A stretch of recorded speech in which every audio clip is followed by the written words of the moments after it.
In the autumn of 1942, a 19-year-old factory worker named Margaret Holloway was fired from Boeing's Plant 2 in Seattle for insubordination.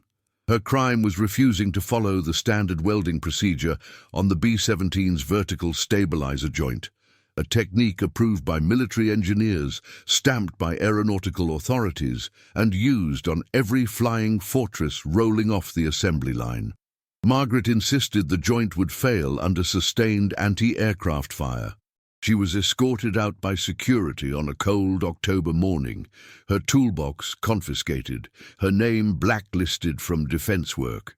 What the supervisors did not know, what no one could have known, was that Margaret Holloway had identified the single structural weakness that would cost the lives of hundreds of airmen over occupied Europe. Margaret had arrived at Plant 2 in May 1942, one of thousands of women recruited into the defense industry as men shipped overseas. She had no engineering degree, no formal training in metallurgy or aerodynamics. What she had was a father who had worked in shipyards for 30 years, a man who taught her to read metal the way others read books, by texture, by sound, by the way it responded to heat. She learned welding at 16 in her father's garage, fixing fishing boats and farm equipment. When she applied at Boeing, the hiring manager barely glanced at her application. They needed bodies. They needed speed. Margaret Holloway became Welder 408, assigned to Section C Vertical Stabilizer Assembly. The B-17 was the pride of American air power, a 4-engine heavy bomber designed to absorb punishment and return home. Its nickname, the Flying Fortress, was not marketing, it was a promise. But in the fall of 1942, reports began filtering back from the 8th Air Force in England. Planes were going down not from direct hits, but from structural failures. Tail sections were separating mid-flight. Vertical stabilizers were shearing off during evasive maneuvers. The Army Air Forces blamed pilot error, metal fatigue, battle damage. No one questioned the welds. Margaret questioned the welds. On her third week, she noticed something the engineers had missed.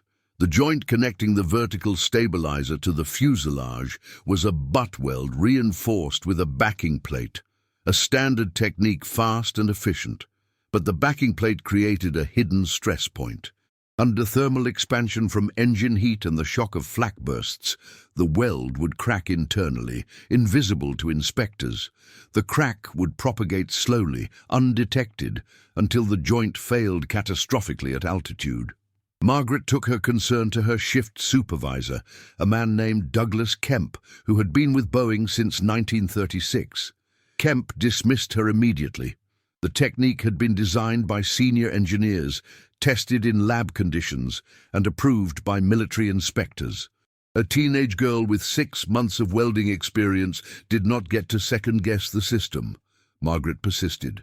She welded a sample joint using her father's method, a double-pass fillet weld with interlocking penetration, and submitted it to the Quality Control Office with a handwritten note explaining the thermal dynamics. The sample was returned to her station with a red stamp. Rejected, non-standard procedure. For 3 months, Margaret Holloway worked in silence, following orders, welding joints she knew would fail. She kept a notebook, logging the serial numbers of every tail section she worked on, noting the date, the shift, the temperature of the shop floor. At night, she wrote letters to the Army Air Force's Technical Division, to the War Production Board, to her congressman. None were answered. In early October, she made her final attempt. She refused to weld a stabilizer joint using the standard method, walking off the floor in front of her entire shift. Douglas Kemp had her fired within the hour. Margaret left Plant 2 carrying her notebook and her father's welding mask. She found work at a smaller contractor making fuel tanks for P-38 Lightnings. She did not speak about Boeing again. But the B-17s she had worked on, the ones with serial numbers recorded in her notebook, were already crossing the Atlantic, bound for air bases in East Anglia. They carried crews of 10 men each. They carried bombs intended for Berlin and Hamburg, and they carried welds that would not hold. By December 1942, the 8th Air Force had lost 47 B-17s to structural failure. The War Department launched an investigation. Boeing reviewed its procedures. The Army Air Forces grounded squadrons for inspection, but no one thought to ask a factory girl from Seattle what she had tried to tell them. The war demanded speed, and speed demanded silence. Margaret Holloway's name appeared nowhere in the official record. The planes kept flying, the joints kept failing, and somewhere in a notebook locked in a desk drawer, a list of serial numbers waited to become a casualty report. The steel remembers what the engineers forgot. On October 14, 1943, the 8th Air Force launched its second raid on the ball-bearing factories in Schweinfurt, deep in southern Germany. It was called Black Thursday. Of the 291 B-17s that flew that mission, 60 were shot down, and 17 more were so damaged they never flew again. The official cause was Luftwaffe fighter attacks and concentrated flak. But in the wreckage fields examined months later, investigators found something that should not have been there. Tail sections separated cleanly from fuselages, not shattered by explosions, but fractured along weld lines. The joints had failed in flight, not from enemy fire, but from something inherent in their construction. Lieutenant Colonel Raymond Fisher was assigned to the Accident Investigation Board in November 1943. A career officer with a background in structural engineering, Fisher had spent the previous year analyzing bomber losses, trying to understand why some aircraft disintegrated while others absorbed direct hits and limped home. The Schweinfurt losses troubled him. The damage patterns were wrong. When a bomber took a direct flak hit to the tail, the wreckage showed explosive force. Metal petals curled outward, frame members bent at unnatural angles. But several of the Schweinfurt wrecks showed something different. Clean fractures along the vertical stabilizer joint, the kind of failure you saw in laboratory stress tests, not combat. Fisher requested the maintenance records for the lost aircraft. He cross-referenced serial numbers, production dates, factory assignments. A pattern emerged.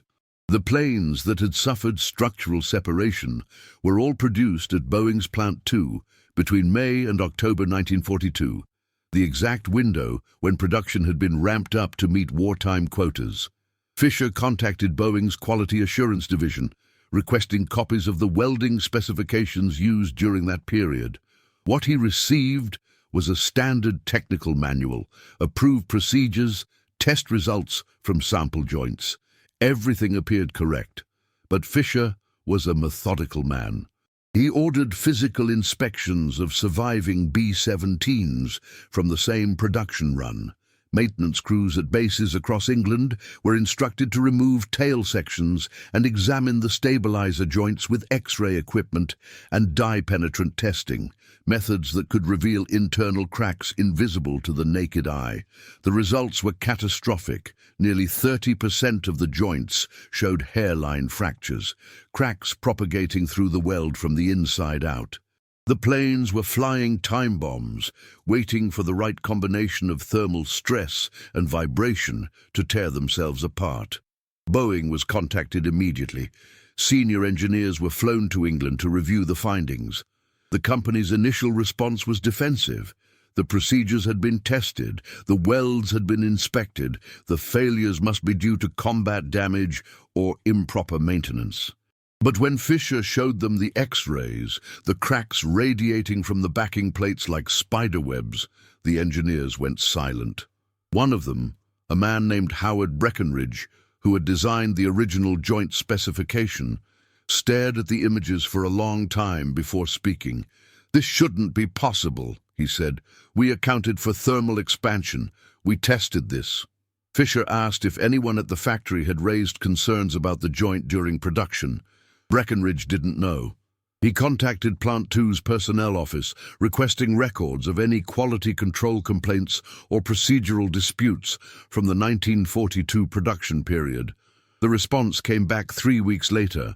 One formal incident report, dated October 1942, involving a welder terminated for refusing to follow approved procedures. The welder's name was Margaret Holloway. There was no indication that her concerns had been investigated or even reviewed by engineering staff. Fisher requested Margaret's personnel file. It was thin, a hiring form, a skills assessment, a termination notice signed by shift supervisor Douglas Kemp. Attached to the termination notice was a handwritten note from Kemp. Employee refused direct order to complete assigned weld, cited unsubstantiated safety concerns, recommended for immediate dismissal. There was no record of what those safety concerns were, no sample joint, no written explanation, just a name and a date. By January 1944, the Army Air Forces had grounded every B-17 produced at Plant 2 between May and October 1942. Maintenance crews worked around the clock, cutting out the defective joints and re-welding them using a revised procedure. A double-pass fillet, weld with interlocking penetration, designed by Boeing's engineers after weeks of testing. The new technique took twice as long and required more skilled labor, but the joints held. The structural failures stopped. The Flying Fortresses lived up to their name. No one at Boeing or the War Department mentioned Margaret Holloway's name in the official reports. The problem was attributed to unforeseen thermal dynamics in combat conditions and procedural refinements based on field data. The investigation was classified. The revised welding technique was distributed to all contractors without explanation of why the change was necessary. Speed and morale demanded silence. The war could not afford blame. Now tell me in the comments where you are watching from and what time it is in your part of the world. We want to know how far and at what moments these documented stories reach. But the planes that had flown with the defective joints, the ones that had come apart over Germany, were never recovered. Their crews were listed as killed in action, victims of enemy fire, not engineering failure. And somewhere in Seattle, a young woman who had tried to save them went back to welding fuel tanks, her notebook locked away, her voice unheard. The steel had spoken. No one had listened. Howard Breckinridge could not sleep. It was February 1944, and he had not slept properly since seeing the X-rays of the fractured joints, the ghostly white lines radiating through metal he had designed, approved, and certified as safe. He was 52 years old, a senior structural engineer at Boeing with a doctorate from MIT and 20 years of aircraft design experience. He had built his career on precision and confidence. Now, both were gone. Every night he saw the same images.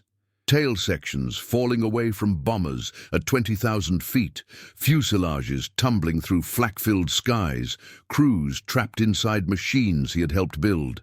The Army Air Force's investigation had concluded. The problem was solved. New procedures were in place, but Breckinridge could not let it rest. He kept returning to the personnel file, to the name on the termination notice, Margaret Holloway, welder 408, dismissed for refusing to follow approved procedures. He thought about the note from Douglas Kemp. Unsubstantiated safety concerns. What had she seen? What had she tried to say? Breckinridge requested access to Plant 2's archive of rejected work samples from 1942. He spent 3 days in a warehouse outside Seattle, sorting through bins of defective parts, test welds, and discarded components. On the afternoon of the 3rd day, he found it, a sample joint wrapped in brown paper, marked with a red stamp. Rejected, non-standard procedure. The date was August 1942. There was no name attached, but stapled to the paper was a handwritten note on lined notebook paper. The handwriting was precise, almost childlike in its neatness. The note read, "This joint uses a double-pass fillet weld with interlocking penetration instead of a butt weld with backing plate. The backing plate creates a hidden stress concentration under thermal cycling. The crack initiates at the weld root and propagates through the heat-affected zone. Under sustained vibration and temperature variation, the joint will fail. This method eliminates the stress concentration. It takes longer, but it will not fail. Please test it." Breckinridge unwrapped the sample. The weld was crude compared to factory work. No precision grinder marks, no perfect uniformity. But the technique was exactly what Boeing's engineers had developed 3 months ago after weeks of laboratory testing. This girl, this teenage welder with no formal training, had identified the failure mode and designed the solution in August 1942. She had literally handed them the answer, and they had stamped it rejected and sent her back to the line. He took the sample to the metallurgy lab and requested a full analysis, X-ray, cross-section, stress testing.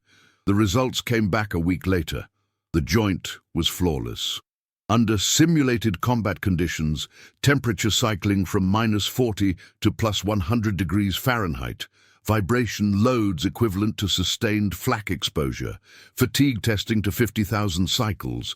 The weld showed no crack initiation, no stress concentration, no failure mode. It was better than the revised procedure Boeing was now using. It was better than anything Breckenridge had ever designed. He needed to find her. He contacted Boeing's Human Resources Department and requested Margaret Holloway's last known address. The file listed an apartment in the Georgetown neighborhood of Seattle, but the landlord said she had moved out in November 1942. No forwarding address. He tried the Seattle City Directory, the post office, the War Production Board's worker registry. Nothing. It was as if she had vanished. Then Breckenridge remembered something. The termination report mentioned she had been blacklisted from defense work. He contacted every aircraft contractor in the Seattle area, asking if they had records of rejecting an applicant named Margaret Holloway. On his 9th call, a personnel clerk at Consolidated Aircraft said the name sounded familiar. She checked the files and called him back. Margaret Holloway had applied for a welding position in November 1942 and been rejected due to a negative reference from Boeing. But she had reapplied 6 months later to a subcontractor, Pacific Fuel Systems, using her mother's maiden name, Margaret Carson. Breckenridge drove to the Pacific Fuel Systems plant in Renton on a cold March morning. He asked the floor supervisor if Margaret Carson was working that day. The supervisor, a woman named Helen Torres, looked at him suspiciously. "She's one of my best welders," Torres said. "What's this about?" Breckenridge explained who he was and why he needed to speak with her. Torres studied him for a long moment, then nodded. "I'll get her, but if you're here to cause trouble, you can leave now." Margaret Holloway walked into the supervisor's office, wearing welding leathers and carrying her helmet. She was small, no more than 5'3", with dark hair pulled back and burn scars on her forearms. She looked at Breckenridge with the wary expression of someone who had learned not to trust authority. "I don't work for Boeing anymore," she said. "If this is about—" "It's about the joint," Breckenridge interrupted. "The vertical stabilizer joint, the one you tried to fix." He placed the wrapped sample on the desk between them. "We found this in the archive. It was yours, wasn't it?" Margaret stared at the brown paper, the red stamp, the ghost of her own handwriting. Her face did not change, but her hands tightened on the helmet. "They rejected it," she said quietly. "They said I didn't know what I was talking about." "You were right," Breckenridge said. "You were right about everything. The joints failed exactly the way you said they would. We lost planes. We lost crews." He paused, forcing himself to say it. "We lost men because I didn't listen to you." The room was silent. Helen Torres looked between them, understanding dawning on her face. Margaret Holloway set her helmet down carefully on the desk. When she spoke, her voice was steady, but there was something beneath it. Not anger, not vindication, but a grief so deep it had no bottom. "How many?" she asked. "How many planes?" Breckenridge told her. 47 confirmed structural failures, possibly more that were attributed to combat damage. Margaret closed her eyes. "I have a list," she said. "Serial numbers. Every tail section I worked on using the standard procedure. I kept it in case." She stopped. "I don't know what I thought it would prove." "It proves you tried," Breckenridge said. "It proves you saw what we couldn't." Margaret looked at him then, and in her eyes was something that would haunt him for the rest of his life. Not accusation, not bitterness, but a quiet recognition of how little trying had mattered when no one was listening. "What happens now?" she asked. Breckenridge told her the truth. Boeing had revised the procedure. The problem was fixed. The investigation was classified. There would be no public acknowledgement, no apology, no record that she had been right. But he wanted her to know. He needed her to know. Margaret Holloway picked up her welding helmet and stood. "Thank you for telling me," she said. Then she walked back to the factory floor, where fuel tanks waited to be welded, where the work was simple and the supervisors trusted her, where no one would ever ask her to compromise what she knew to be true. Howard Breckenridge watched her go. The sample joint still sitting on the desk, a piece of metal that should have changed everything and changed nothing at all. He drove back to Boeing carrying the weight of knowledge that would follow him for decades, that sometimes the truth arrives in the hands of those we least expect to deliver it, and we turn it away, not because it is wrong, but because it is inconvenient. The war demanded speed, the system demanded hierarchy, and Margaret Holloway had been neither fast enough nor senior enough to matter until the planes started falling. Margaret Holloway's notebook was a composition book with a mottled black and white cover, the kind school children used for essays. She had bought it at a drugstore in May 1942, the same week she started at Boeing, intending to use it for grocery lists and household notes. Instead, it became a chronicle of catastrophe, a document that would not surface for 31 years, and when it did, would force the United States government to confront a truth it had buried under national security classifications and institutional silence. The notebook contained 93 pages of handwritten entries.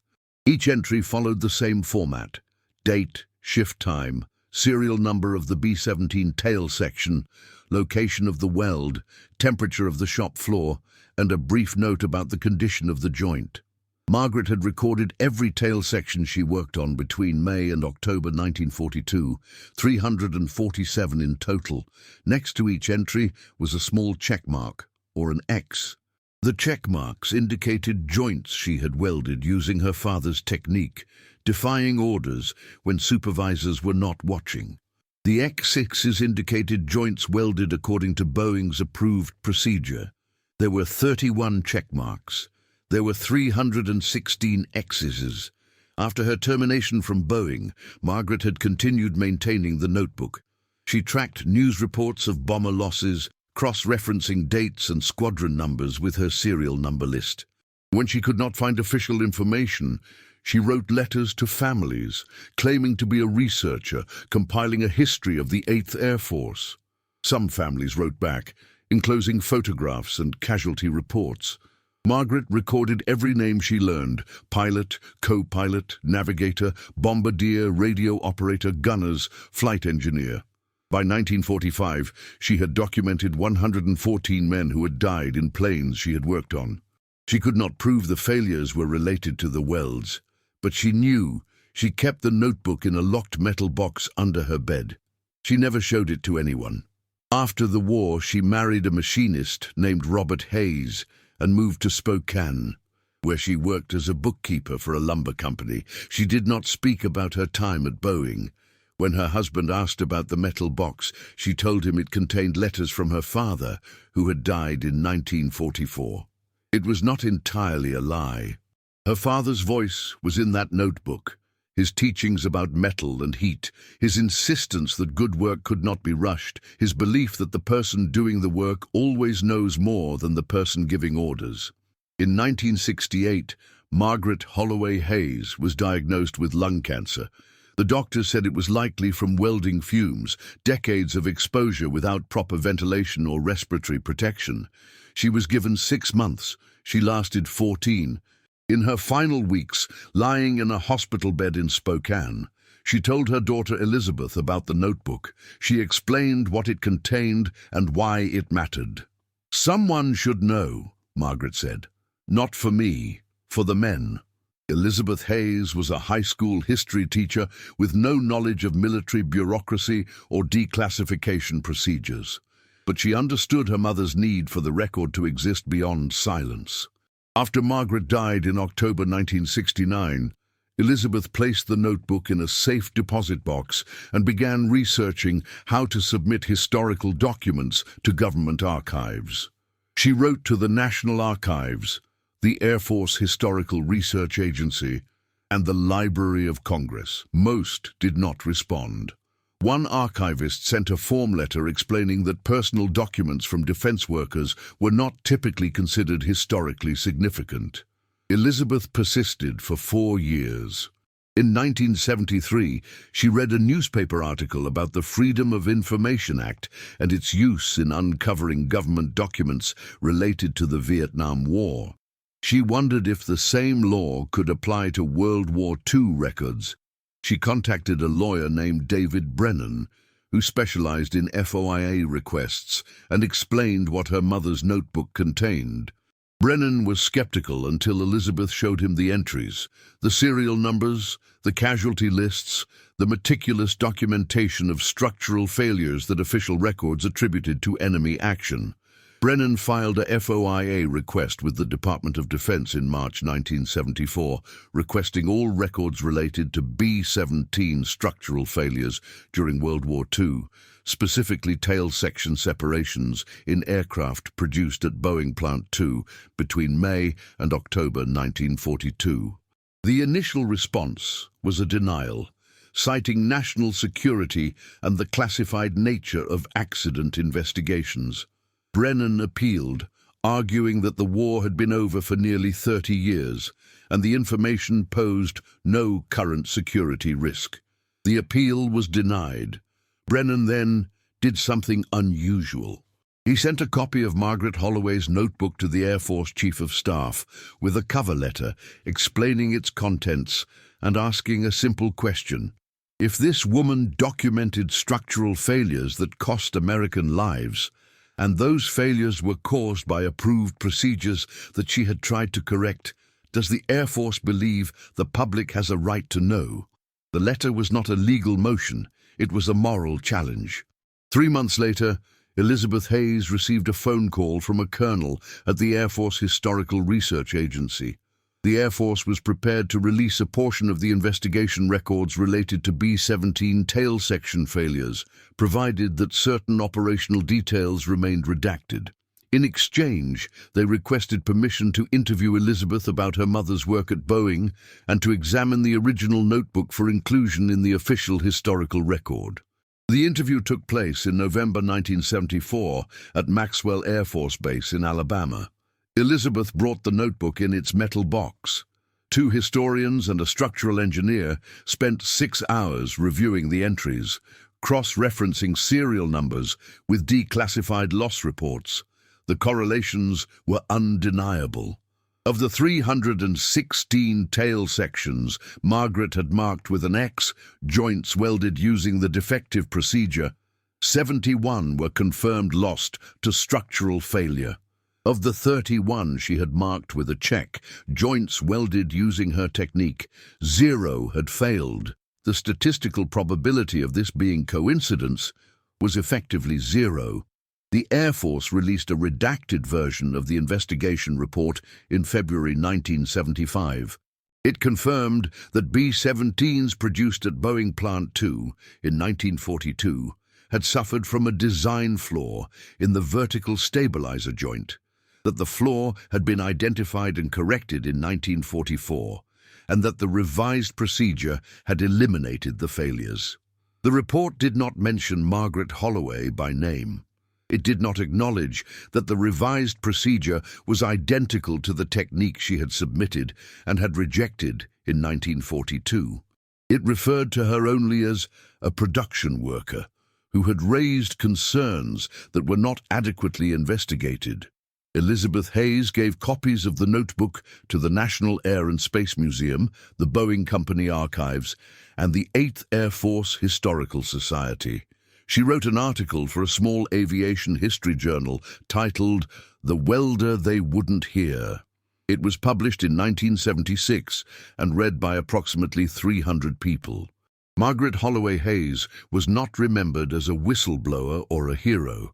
She was a footnote in technical reports, a name in a personnel file, a woman who had been right when it did not matter.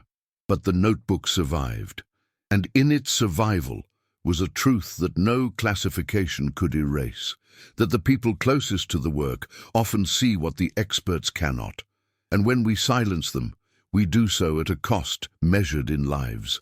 Margaret had tried to speak. The system had chosen not to listen. The steel had failed, the men had died, and for 31 years, the only record of what could have been prevented was locked in a metal box under a bed in Spokane. The war was over. The truth was not. In 1978, Howard Breckenridge was 76 years old and dying of emphysema in a nursing home outside Portland, Oregon. He had retired from Boeing in 1962 after 40 years designing aircraft structures. His name appeared on 63 patents.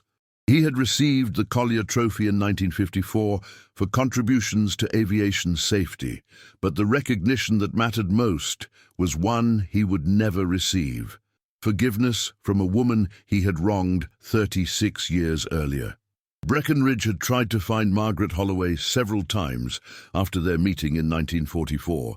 He wrote letters to Pacific Fuel Systems, but by 1946, the company had closed.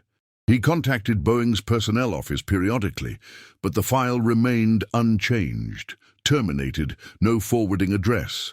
He carried the weight in silence, the way men of his generation carried everything that could not be spoken aloud. In 1975, Breckenridge read Elizabeth Hayes' article in an aviation history journal. He recognized Margaret's married name immediately. The article included a photograph taken in 1965. She looked older, grayer, but her eyes held the same intelligence he remembered. The article mentioned she had died in 1969. Breckenridge sat in his den and wept for the first time since his son had died in Korea. He wrote to Elizabeth Hayes, explaining who he was and what had happened in 1942. He told her about the sample joint, the investigation, the lives saved by the revised procedure. He told her that her mother had been the most perceptive engineer he had ever met. He ended with a question: "Do you think she ever forgave us?" Elizabeth's response was brief and kind. She thanked him for acknowledging her mother's work. Then she wrote something that haunted Breckenridge for the rest of his life. "My mother told me once that the hardest part was not being fired. It was watching planes take off, knowing they might not come back, and knowing she had tried to prevent it. She said the weight of that knowledge was a kind of loneliness that no one else could understand." Breckenridge understood that loneliness. He had lived with it for 3 decades. The difference was that Margaret's loneliness came from being silenced, and his came from having been the one who silenced her. There was no equivalence in that suffering. He had been the expert, the authority. She had been the factory girl, the voice that did not matter. If that story surprised you, go ahead and leave a like to help the channel grow. In his final year, Breckenridge tried to arrange a memorial for Margaret at Boeing. He contacted the company's public relations office, suggesting a plaque or scholarship in her name. The response was polite but firm. Boeing's position was that singling out individual workers might imply others had been negligent. The company preferred to honor all defense workers collectively. Acknowledging Margaret Holloway meant acknowledging that Boeing had ignored her, that the system had failed. It was easier to celebrate the flying fortress than to ask who had tried to make it truly indestructible and been turned away. He died in February 1979. His obituary in the Seattle Times mentioned his patents and contributions to commercial aviation. It did not mention Margaret Holloway. The two people who had understood the truth about the B-17 tail joints were both gone, and the distance between them had never been closed. Among Breckenridge's papers, his family found a sealed envelope marked "To be opened after my death." Inside was a handwritten letter addressed to Margaret Holloway, dated 1944 but never sent. The letter was 4 pages long, It began, "Miss Holloway, I do not expect you to forgive me, but I need you to know that I heard you, finally, when it was too late." The letter detailed everything: the investigation, the revised procedure, the planes that had been saved. It acknowledged she had been right and the engineers wrong, and that the cost was measured in lives. The letter ended, "You were the best engineer in that factory, Miss Holloway, and we sent you away because we could not see past our own certainty. I hope you built something after us that did not fail." Elizabeth Hayes donated the letter to the National Air and Space Museum in 1982. It is filed with Margaret's notebook in the archives, two documents speaking to each other across decades of silence. The reunion never happened. The forgiveness was never asked for in life and never granted. But the letter exists and the notebook exists, and in their existence is a kind of reconciliation between what was done and what should have been done. In the summer of 1987, a British farmer named Colin Hartwell was ploughing a field in Suffolk when his tractor blade struck something solid 3 feet below the surface. When he excavated the object, he found a section of aircraft fuselage with a vertical stabilizer attachment point still intact.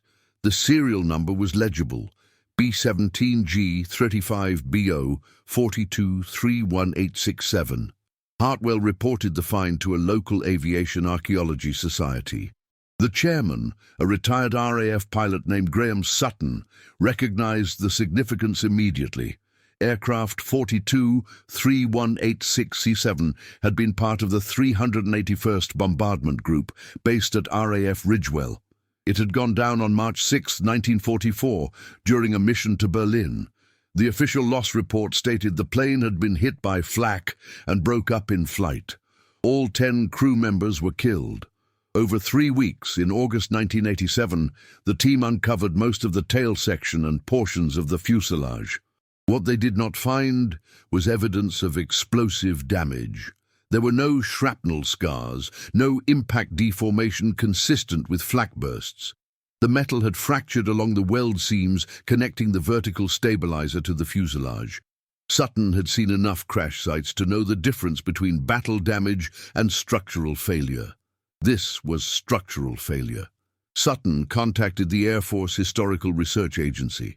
The response came from Captain Laura Mendez, who recognized the serial number. Aircraft 42-31867 had been produced at Boeing Plant 2 in September 1942, during the exact window when the defective welding procedure was in use. It was one of the planes that should have been grounded and re-welded in 1944, but had been lost before the order could be implemented.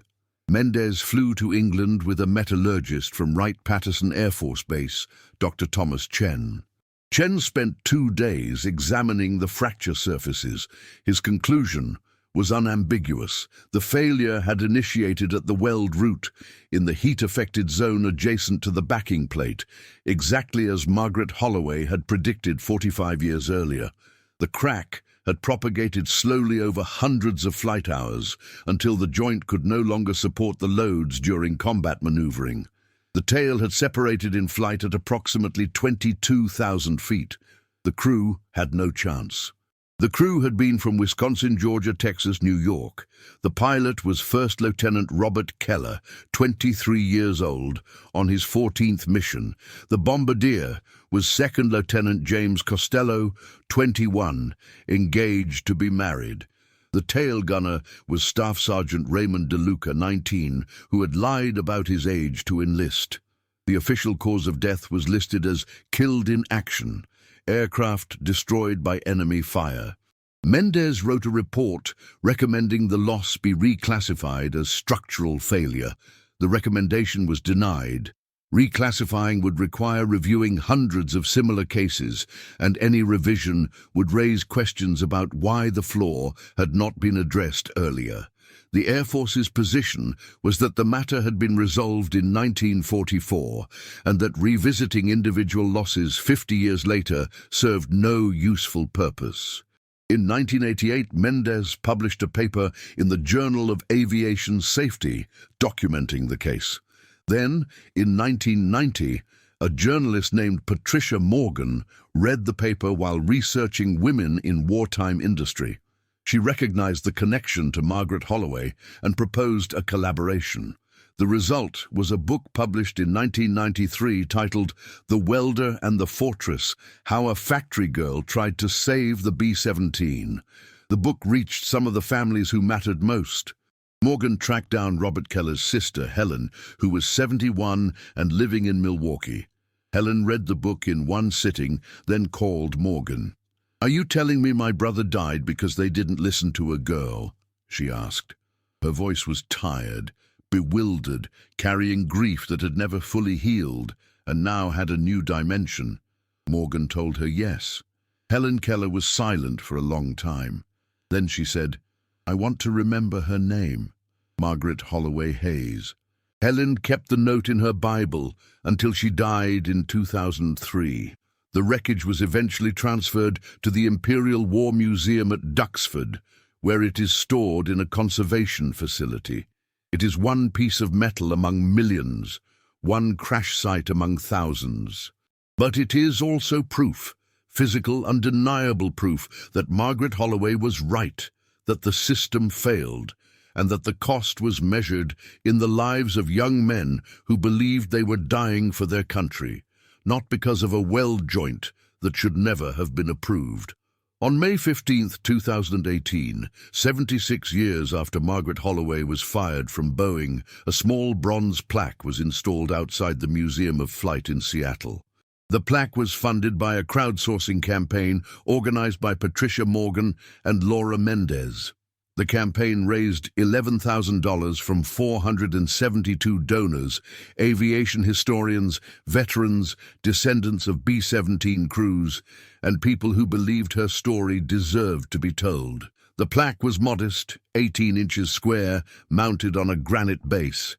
The inscription read, "In memory of Margaret Holloway Hayes, 1923-1969, welder, Boeing Plant 2, 1942, who identified a critical structural flaw in the B-17 flying fortress and was silenced by the system she tried to protect. Her knowledge, rejected in life, was proven correct after the loss of American lives. May we remember that expertise comes from all places, and wisdom is found in listening." The dedication ceremony was scheduled for 10 a.m. on a Tuesday morning. Morgan and Mendez expected perhaps 20 people. They did not expect the silence. No one from Boeing attended. The company sent an email stating that, while Boeing honors all defense workers who contributed to the war effort, the company does not typically participate in memorials for individual employees. No representative from the Air Force attended. One response came back from a junior public affairs officer, expressing appreciation and regret that scheduling conflicts prevented attendance. 18 people attended. Among them were 2 elderly men who identified themselves as former B-17 crew members, men who had flown planes re-welded using Margaret's technique, planes that had brought them home. They did not speak.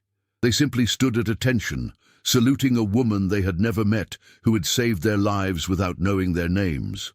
Patricia Morgan spoke about the nature of expertise and the cost of institutional arrogance. "We celebrate the flying fortress," Morgan said, "but we forget the people who tried to make it live up to its name. Margaret Holloway was one of those people. She deserved to be heard. She was not. This plaque does not fix that injustice, but it acknowledges it." Laura Mendez spoke about the wreckage in Suffolk, about the fracture lines that confirmed everything Margaret had predicted. "History is written by the victors," Mendez said, "but the truth is written in the metal, and the metal says Margaret Holloway was right." After the ceremony, Margaret's granddaughter, Sarah Hayes Brennan, placed wildflowers at the base of the plaque. Someone played "Sentimental Journey" from a portable speaker. The 18 attendees stood in silence, then dispersed. By noon, the flowers were the only evidence that anything had happened. The plaque remains. Most visitors walked past without noticing, But in 2021, a high school student named Maria Delgado found the plaque while visiting the museum. She researched Margaret's story and wrote a paper that won a state-level history competition. The paper was published and shared on social media. It reached a documentary filmmaker who produced a short film on Margaret's life, completed in 2023. The film has been viewed approximately 40,000 times on YouTube. The story has not become famous. Margaret Holloway is not taught in schools or included in textbooks. Boeing has not issued a formal acknowledgement. The Air Force has not revised its casualty records. The system that silenced her in 1942 remains largely unchanged.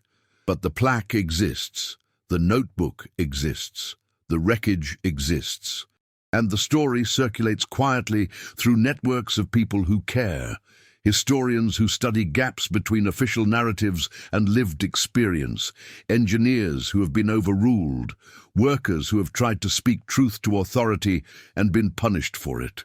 Margaret Holloway Hayes died believing her attempt to save lives had failed. She did not know her technique would eventually be adopted, that her notebook would become evidence, that her name would be inscribed beside a museum where the planes she tried to fix are displayed as triumphs. She died in Spokane, 50 years old, her lungs destroyed by work no one acknowledged, carrying the weight of knowing she had been right and that her rightness had not mattered. But it did matter.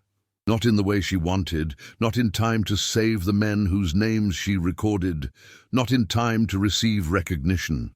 It mattered in the way truth always matters, slowly and incompletely, accumulating in the margins of history until someone decides to pull it into the light. It mattered because her daughter kept the notebook, because an engineer felt guilty enough to search for her, because a farmer's plow struck metal in a field, because people who came after decided that silence was not the same as resolution. Subscribe to our channel to explore more documented and unsettling archived cases. Thank you for following the story of Margaret Holloway Hayes. See you in the next video. The war was over. The steel still carried the sound of what should not have been forged.